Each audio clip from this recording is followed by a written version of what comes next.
Have you reached that point where you're thinking, is this what I want to do for the rest of my career? Do I really enjoy this? Is there something else out there? Maybe I've left my run too late.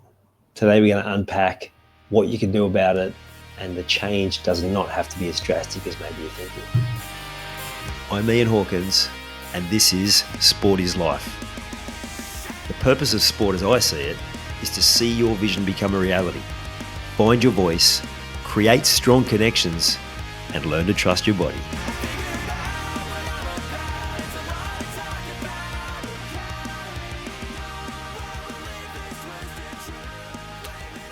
The most common thing I help men with is career change.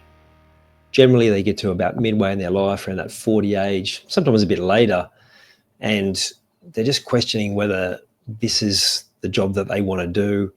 Are they even in the right industry? And is this what they want to do for the rest of their working career? Usually it's tied in with feeling like there's not getting enough meaning out of their world. They're not healthy, probably haven't been looking after their physical health. They want to get fit again, and lacking motivation to be able to change. They know they want to change, not really sure how. There's sometimes a reluctance to reach out. Sometimes when they do reach out, they say, I've been thinking about this for a couple of years. I've had that a few times actually. But what they're really missing is purpose. And this is something that was definitely the case for me. I didn't realize at the time until I started making changes, started creating a vision for my life, and realizing that I could have a real sense of purpose in the role that I was in. Because sometimes the people that I help don't end up changing careers. It's just that they were lacking purpose in what it is that they do. It's one of the reasons why Pricey got me in to do work at the Bulldogs, because I'd had a conversation with the guy at the NRL about what I was looking to bring to the sporting environment. He literally called back that day. He said, I've just been out to the Bulldogs and they're looking for exactly what you were talking about.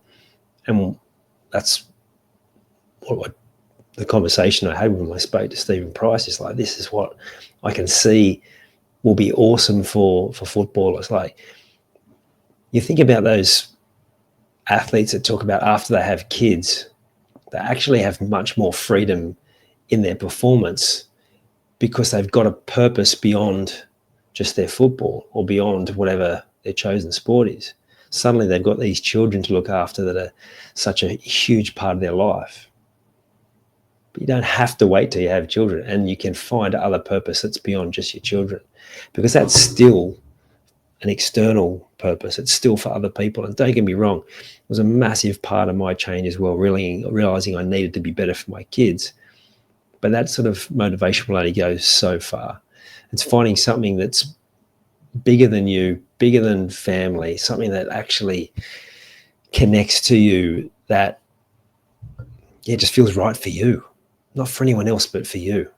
And a lot of men, a lot of dads, they feel like they're doing everything for everyone else. They're going above and beyond and still don't necessarily get the recognition, and still definitely don't feel like they're getting the fulfillment from that part of life. So, like I said, some of the men that I coach through this process, they don't end up leaving their job. What they find is more about themselves, about what they're really good at, about what they bring to the table. And unfortunately for a lot of people, the thing that comes most naturally to them, the thing that is one of their greatest strengths, it's come with challenges. And because there's a few ingredients missing, it feels like it's a curse. It feels like it's a weakness. It feels like it's one of those frustrating parts of our life. Pardon me. But one of the things that I've learned is that actually usually that area where we get challenged and we sometimes have to continue to overcome things is often where our gift lies. We've continued to overcome these challenges again and again and again. We've built up such an arsenal of resilience and learning and knowledge about how to overcome these things, and yet we still seem challenged by it. It's definitely the case for me. There are still things that challenge me around a lot of things I talk about performance and belief and leadership. And that's why I continue to try and improve. And that's why I'm continue to able to help people, because it's not something I'm ever going to stop. I'll continue to find better ways.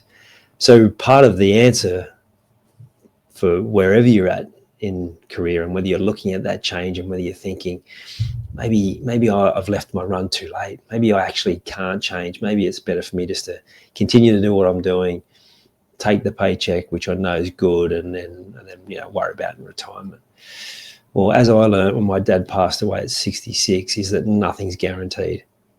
And thankfully for him, he retired early, but he didn't get anywhere near the years he would have imagined he would have got in retirement. So it's not always about like thinking, well, I'll just keep going. I actually had a couple of conversations on the weekend, and one of the guys I was speaking to was saying, he was saying, it's how good that you've found what you love. He said, I still don't know.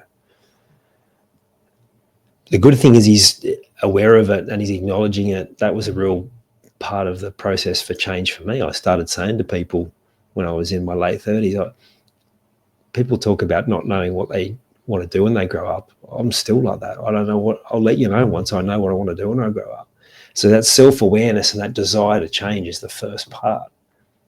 And it really is starting to get a better understanding, better self-awareness around who you are, what you bring to the table, and what are those unique strengths that only you have. If you asked your work colleagues or your closest friends and what they thought your greatest strength was, you might just be surprised to hear what they have to say. Now, generally, that can be quite confronting to go and ask that.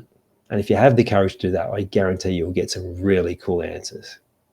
But you don't have to do that. The best way to do it is actually unpack it yourself, is to be able to externalize what you got going on, get some structure around that, and then realize, okay, my strengths lie here. What if I brought more of that to the table? What about if I brought more of that sense of purpose to the job I'm doing now? Would I actually enjoy what I'm doing so much more? And that was definitely the case for me.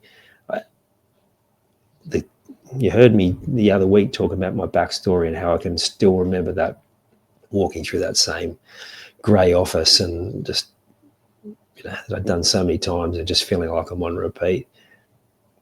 Once I started learning more about like my unique strengths and how I could bring more of that, started developing some of those skills and realizing that I had so much more potential than I realized. Even at that late age, then I did find purpose at work. I found so much purpose to the point where it led me into doing more coaching. I had people from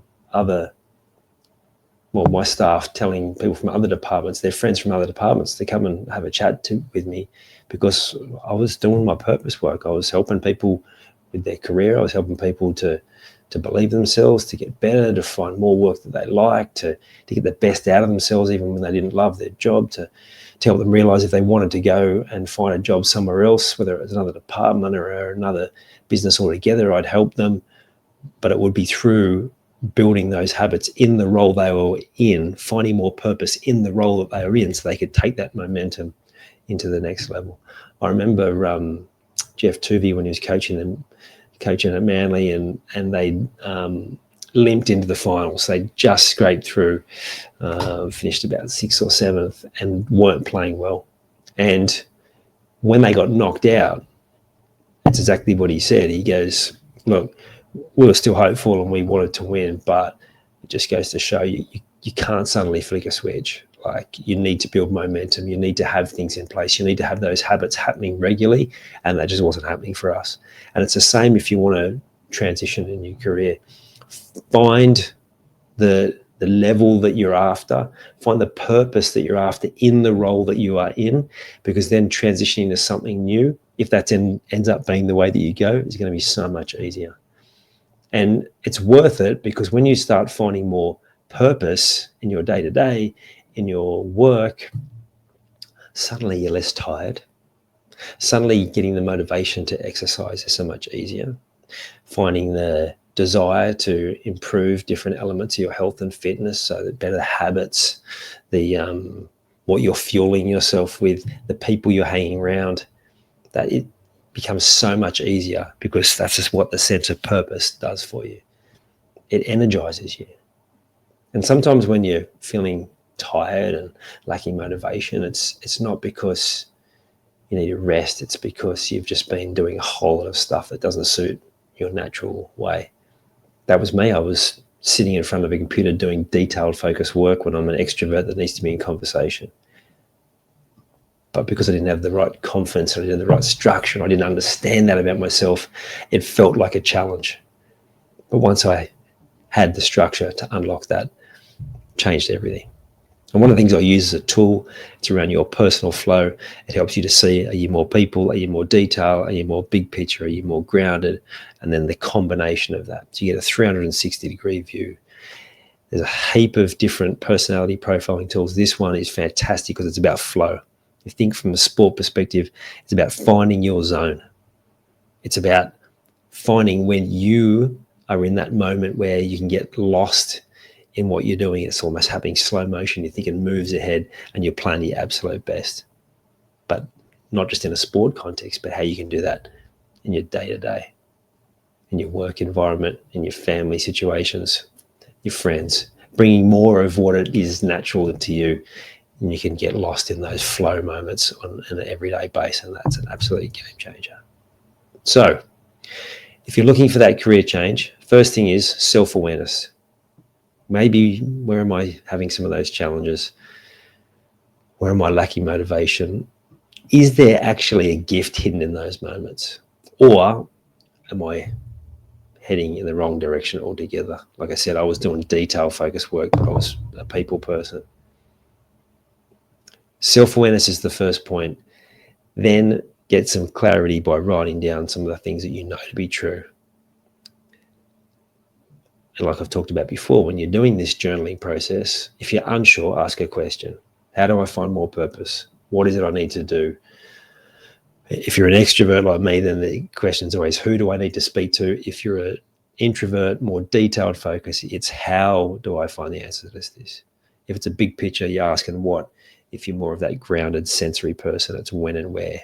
When do I need to have this done by, and where do I need to be to make it happen? So that's a snapshot. Of course, if you're looking for more, then I can point you in the right direction of that profiling tool, because it's an absolute game changer. When I first did that profile tool test and got my profile was 2013.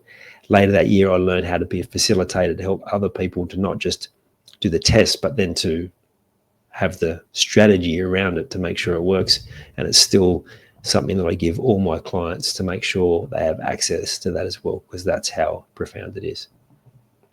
More longer term, I'm also in the process of putting together my own, more specific to the work that I do, profiling tool around the same sort of stuff too. So that's something to keep an eye out for in the future as well. So you can find that purpose. You will be able to change your life and set yourself in a whole new path where you'll be thinking and realizing that you are capable of so much more than what you've achieved so far. You've taken the time to listen to this whole episode. Now it's time to take action. Commit to one thing you've learned today and make it happen. And to avoid any obstructions, join the Sport is Life movement by clicking on the link in the show notes.